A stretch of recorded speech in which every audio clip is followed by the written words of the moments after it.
walaalayaal waxaan ballan qaadayaa kow in dhammaadka sanadka ugu horreeya ee xukuumadda waddani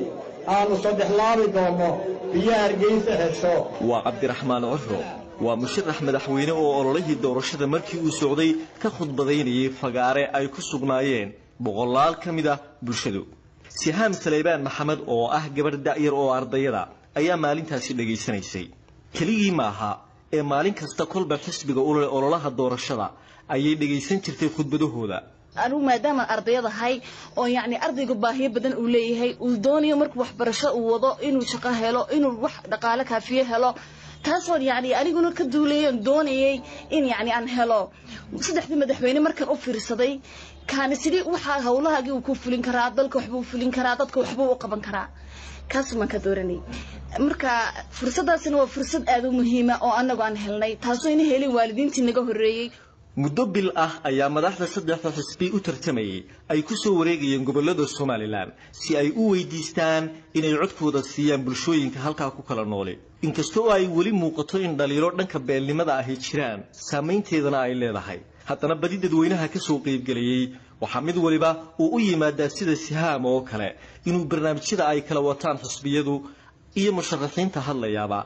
ay wax ka ogaadaan dantoodana ay ka dhaxarkaan kahor intii aan nidaamka doorasho ee qof iyo codkiisa aan la bilaabin odayaal laga soo xulay beelaha ayaa dooran jiray cidda madaxweynaha noqonaysa dhowrka milyan ee qof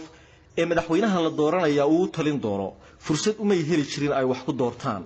warbaahinta ayuunbay ka maqli jireen in madaxweyne cusub la keenay madaxweynihii labaad ee Soomaaliland ay yeelato Allaha u naxariistay Maxamed Xaaji Ibraahin Cigaal oo ahaa madaxweynihii ku guuleystay inuu sameeyo nidaam dawladeed oo hana qaada isla marhaantaasina hubka ka dhigay ciidamadii hubaysnaa ee beeluhu ay lahaayeen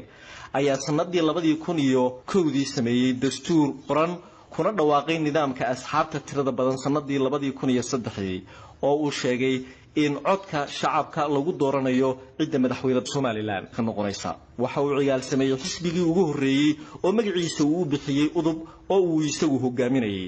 waxana sidoo kale si sharci loo diiwaan geliyay laba xisbi mucaarid oo kala ah kulmiye iyo ucid oo musharaxiinta kale ay ka soo tartamayaan waa kan Allaha u naxariistay Maxamed Xaaji Ibraahin Cigaal oo kumanaan dadka reer Hargeysa ah kala hadlayay meel fagaara ah si uu u fahansiiyo doorka ay ku leeyihiin hadda kadib doorashada nidaamkaasi wuxuu ku dhisay in meesha